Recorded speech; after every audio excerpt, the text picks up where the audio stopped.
prier avec moi. Seigneur, tu es celui dont nous venons de lire. L'Esprit, tu es là. Le Fils, tu es là. Le Père, tu es là. Dieu, nous voulons te louer, nous voulons te connaître. Nous t'invitons ici maintenant pour ouvrir les yeux de nos cœurs, de nos cerveaux, pour que nous puissions comprendre les vérités essentielles de la vie, de qui nous sommes et qui tu es, et comment tu fais des liens avec nous, comment tu nous invites à devenir tes enfants bien-aimés. Seigneur, je prie pour ton aide maintenant. Aide à moi, Seigneur, à bien expliquer ce qui est ici. Aide aux gens ici de ne pas être distraits. Seigneur, je sais qu'il y a tant de distractions, tant d'anxiétés, tant de choses qui se passent au-dedans de cette salle, en dehors de cette salle, Seigneur. Des fois, des pressions extrêmes. Seigneur, je prie que pendant ce moment, nous puissions les mettre à côté et plutôt regarder à ton Fils, à ce qu'il a fait et pourquoi c'est tellement important pour nous. Aide-moi, aide-nous tous, Seigneur, aussi à mettre toutes ces choses en pratique. Amen. Imaginez avec moi, imaginez que vous êtes en train de vous passer aux côtés du marché. Disons que ce soit Nyawera, que ce soit de Kadutu, que ce soit même un petit marché au coin de la rue qui n'a pas un nom propre. Vous y marchez et quelque chose, il y a un bruit quelque part. Et ça vous étonne un peu et vous êtes basculé par cette surprise et vous faites un pas directement dans la banane d'une vendeuse de bananes là au marché. Vous voyez ça? Vous avez cette image dans votre tête. Vous avez totalement abîmé les bananes. Qu'est-ce qu'il vous faut faire en ce moment-là? Prendre la fuite? Non. Vous n'allez pas échapper à sa maman. Elle a beaucoup d'amis. Non. Qu'est-ce qu'il vous faut? Et il faut alors redresser votre erreur, n'est-ce pas? Alors, vous voulez redresser l'erreur, vous touchez dans votre poche, vous lui donnez un billet 10 000 francs parce que vous avez abîmé beaucoup de bananes. C'était vraiment beaucoup. 10 000 francs. Mais la maman, elle regarde le billet, elle fait comme ça. Elle te le redonne. Pourquoi? Imagine. Pourquoi elle pourrait te redonner un billet de 10 000 francs? Peut-être ça ne suffit pas. Elle n'aime pas les billets. Pourquoi elle ne peut pas aimer un billet?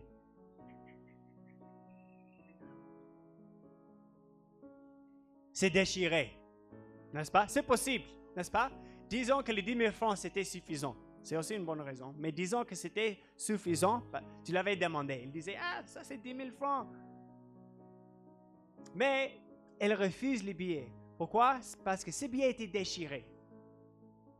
Si vous voulez faire un remplacement pour une dette, il faut que votre remplacement soit d'une valeur semblable, n'est-ce pas? Et aussi qu'elle soit en forme, en bonne forme, n'est-ce pas? Si elle vous redonne votre billet déchiré de 10 000 francs, vous pouvez sortir un autre billet qui est également déchiré. Elle va accepter ça? Non! Il faut que le remplacement soit bon, n'est-ce pas? Semblable en forme et en valeur. J'espère que vous comprenez ça. Mon objectif aujourd'hui, en regardant ce texte, je sais que vous vous demandez en quoi est-ce que ça a des liaisons avec notre texte. Vous allez voir. Mon objectif aujourd'hui est que vous voyez que Jésus aime les pécheurs. À tel point qu'il choisit de se donner en substitution, en remplacement pour eux. Bien que cela lui impliquerait une abondance d'insultes, de difficultés et de douleurs. Je veux que vous voyez ça dans le texte d'aujourd'hui. Peut-être vous vous demandez, comment est-ce qu'on sait que Jésus s'affectionne aux pécheurs avec beaucoup de problèmes? Ici, nous allons voir. Dans notre passage, nous verrons des éléments qui démontrent le fait que Jésus chérit les pécheurs. Et il les invite à une révolution de vie à travers un échange avec lui. Mon sermon aujourd'hui a 3 points. Le premier point, c'est un baptême controversé. Le deuxième, c'est un baptême révélateur. Et le troisième, c'est l'application. On va essayer de mettre ça en pratique dans nos vies. Je commence avec le premier point maintenant, un baptême controversé. Je vais revenir un tout petit peu, si vous étiez ici, les 2 semaines précédentes, vous savez, ça fait maintenant quelques semaines, nous sommes en train de parler sur Jean-Baptiste et le fait qu'il baptisait. Ça commence en Matthieu chapitre 3. Le sermon, il y a 2 semaines, parlait sur le fait que Jean appelait les gens, en général, à la repentance. Ça va? Et les semaines passées, on a eu une prédication qui porte sur presque le même thème, mais sur des personnes particulières, les pharisiens, où Jean les dit, c'est bon que vous voulez faire des repentances, mais il faut que ce soit une repentance réelle. Vous ne pouvez pas tromper Dieu. En d'autres termes, il disait, ne faites pas une repentance fausse. Vous pouvez, oui, vous faire baptiser ici, mais vous êtes une race de vipères. Il le nomme comme ça, de manière offensive. Ce qu'il voulait dire, c'est que Dieu voit les cœurs. Alors, ne pensez pas que par la forme, en physiquement vous mettant dans le baptême, que c'est par là que vous êtes réglé avec Dieu. Plutôt, ce que Dieu cherche, c'est une repentance réelle. Jean appelait les gens,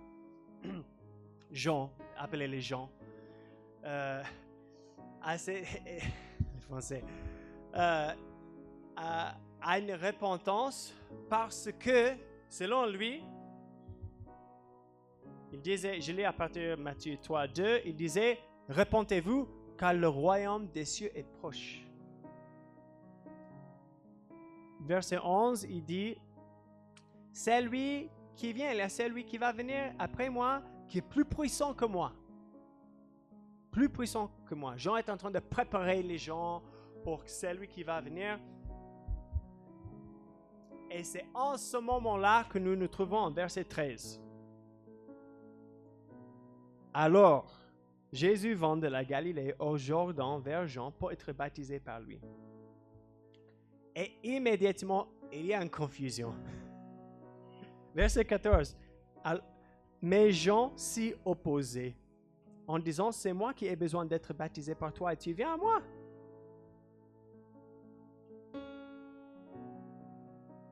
Pourquoi Jean s'oppose à celui qu'il vient de dire, il est plus puissant que moi, je ne suis pas même digne d'être son serviteur, en autre manière. Puis, celui dont Jean parlait arrive et immédiatement Jean dit, non, ton idée n'est pas bonne. Qu'est-ce qui se passe ici? Pourquoi Jean s'opposait au baptême de Jésus?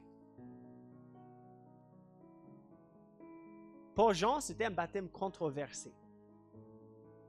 Qu'est-ce qui se passe ici? Bon, je vous demande, le baptême était censé être pour qui? Des pécheurs. Ok? Des pécheurs. Alors peut-être certains d'entre vous vous demandez, si c'était pour le pécheur, pourquoi Jésus voulait? Est-ce que Jésus avait quelque chose pour lequel il fallait qu'il se repente? Non. C'est aussi pourquoi Jean disait, non, je ne veux pas te faire baptiser.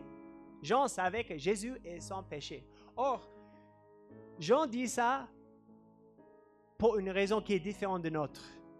N'est-ce pas? Regardez ça de près.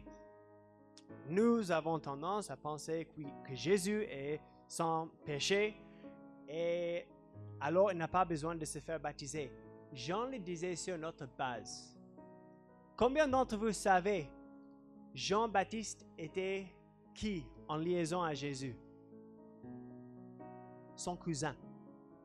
Si vous lisez dans les évangiles, c'est clair. Jean-Baptiste était physiquement, dans la chair, le cousin de Jésus. Et non pas beaucoup. Il était plus âgé que lui, peut-être d'1 an. Or, je vous demande, imaginez les cousins, les garçons de bas âge, lorsqu'ils sont ensemble, ils font quoi? Tant de choses, n'est-ce pas? Ça peut arriver tant de choses. Et Jean, qui a grandi avec Jésus, qui lui connaissait, témoignait, celui-ci n'a pas de péché. Jean disait ça par son expérience personnelle. Je dis ça juste pour aussi souligner cette idée que Jésus n'avait pas de péché, il n'avait pas besoin de se repentir. Alors je demande encore la même question, peut-être vous vous fatiguez déjà. Pourquoi alors Jésus voulait se faire baptiser? En fait, plusieurs raisons. Mais de manière générale, Jésus voulait se faire baptiser parce qu'il voulait s'identifier aux pécheurs. Jésus ne faisait pas baptême parce qu'il avait besoin de se repentir, mais il voulait s'identifier publiquement aux pécheurs. Oh, pourquoi il voulait faire ça? Encore, il y a plusieurs raisons. Je vous demande en général, pourquoi quelqu'un pourrait vouloir s'identifier à quelqu'un d'autre? Combien d'entre vous vous rappelez, il y avait un moment dans les réseaux sociaux où les gens postaient, peut-être sur Twitter, quand c'était encore Twitter, peut-être sur Facebook, tel, je suis quelqu'un. Il y avait un grand moment ici, les gens disaient beaucoup, je suis béni. Est-ce que vous vous rappelez ça? Peut-être non. Lorsque les gens disaient ça, ils voulaient s'identifier à celui qui était en détresse. Ils voulaient compatir avec ces personnes-là. Plusieurs de ceux qui disaient « je suis béni », ils n'étaient pas eux-mêmes des bénis. Ils n'étaient pas en train de dire « je suis originaire de Béni » ou « j'habite à Béni maintenant ». Ce qu'ils voulaient dire, c'est que quand même, je me soucie de eux.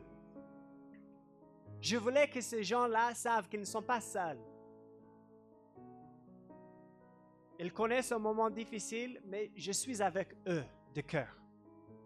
C'est un peu ce que Jésus fait ici, lorsque il agit en pécheur. Il agit en pécheur qui a besoin de se repentir. Mais ce n'est pas seulement qu'il veut s'identifier à eux. Jésus veut faire plus que ça. Jésus se prépare pour être leur substitution, pour être leur remplacement. Leur, quand je dis leur, je parle des pécheurs.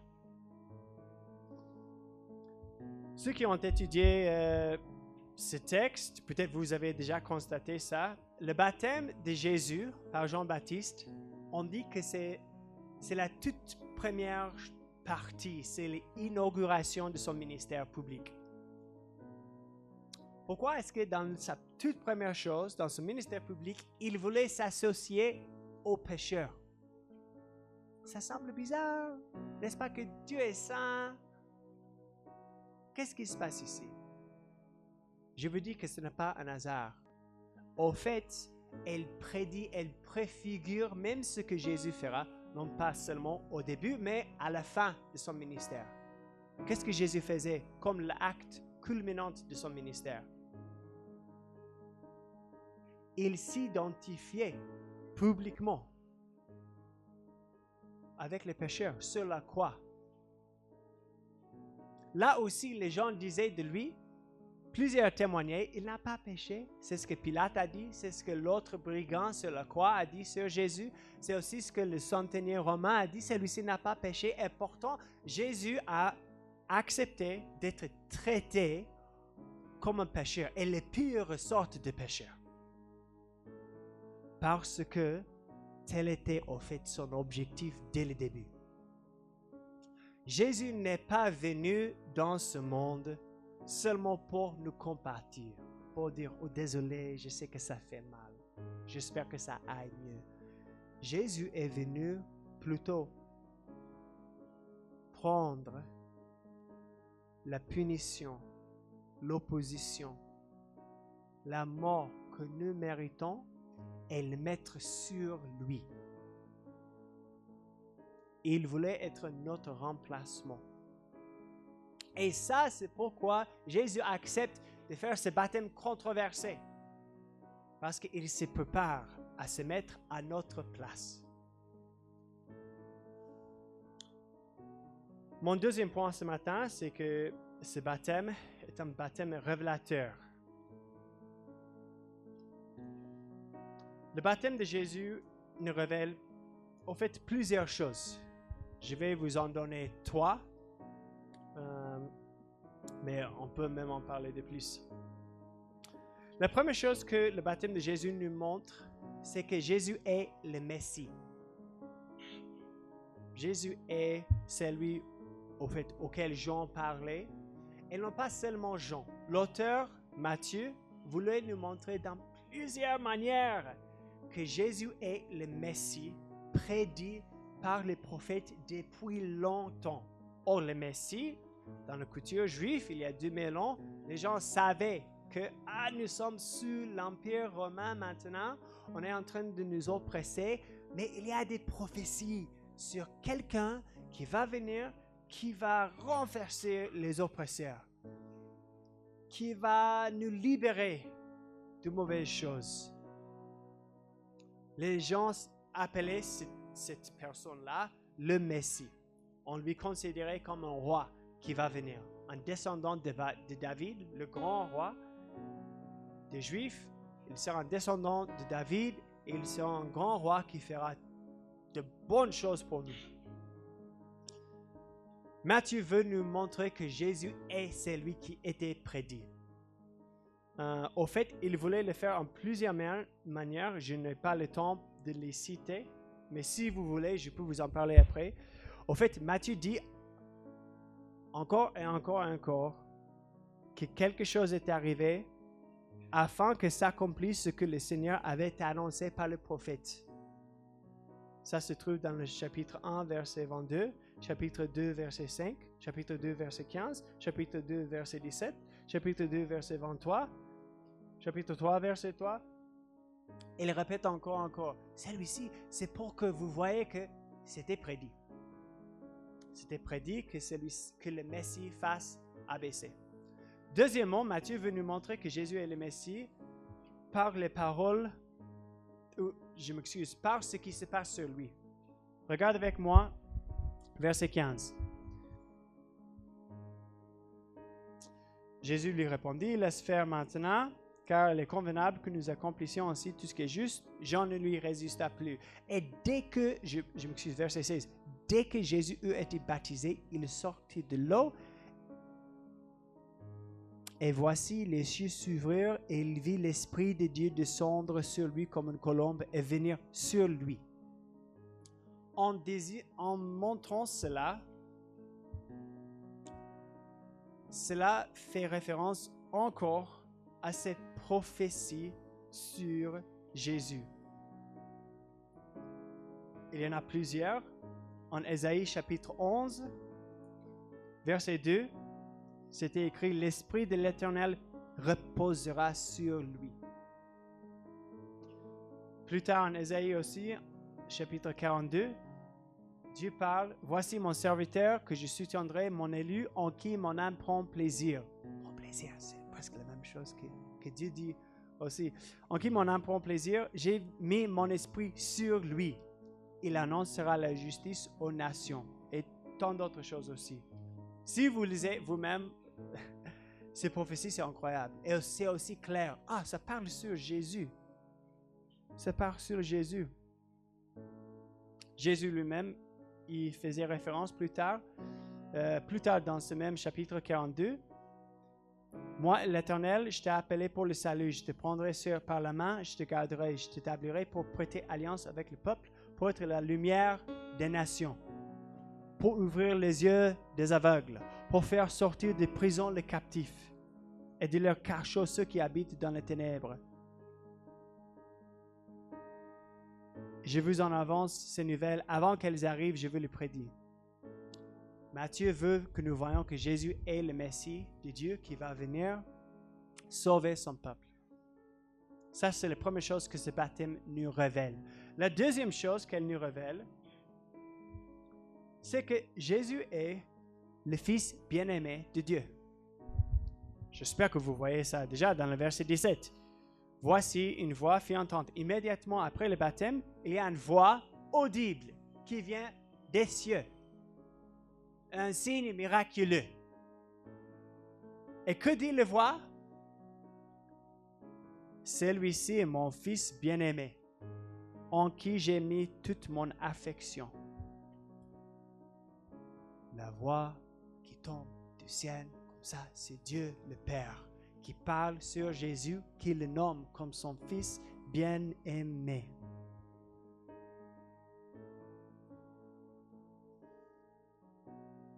En quoi est-ce que c'est important que Jésus soit le Fils bien-aimé de Dieu? Je vous donne quelques raisons. Tout d'abord, si Jésus est le Fils bien-aimé de Dieu, nous pouvons lui faire confiance. Quand il parle, il dit ce qui est vrai. Dieu est un Dieu de vérité. Il n'y a pas de mensonge en lui. Alors quand Jésus disait quoi que ce soit, tu peux compter sur ça. Deuxièmement, si Jésus est le Fils de Dieu, il faut que nous comprenions, il a une autorité sur nous. Il a une autorité sur toute sa création. Il n'est pas juste n'importe qui. Il dit ce qui est vrai, il a une autorité sur nous. Troisièmement, le fait que Jésus soit le Fils de Dieu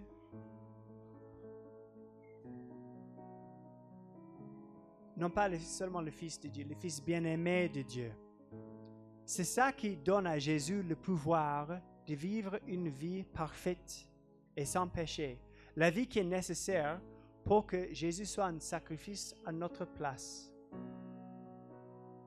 Je reviens à mon illustration au début, n'est-ce pas?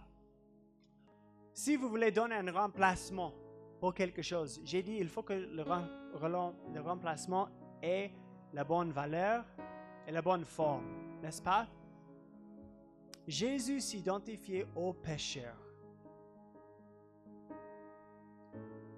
Parce que pour que nous soyons pardonnés, il faut qu'il y ait un remplacement en notre forme et aussi de bonnes valeurs. Il fallait que Jésus soit humain dans notre forme, mais qu'il soit parfait pour qu'il ait une valeur pour nous remplacer.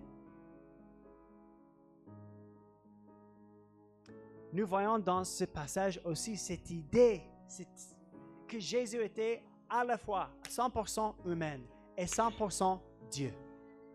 Jésus a vécu une vie parfaite pour qu'au moment où il veut être le sacrifice qui apaise la colère de Dieu, pour qu'il soit un sacrifice acceptable. Il était en mesure de faire ça parce qu'il était et il est le Fils bien-aimé de Dieu.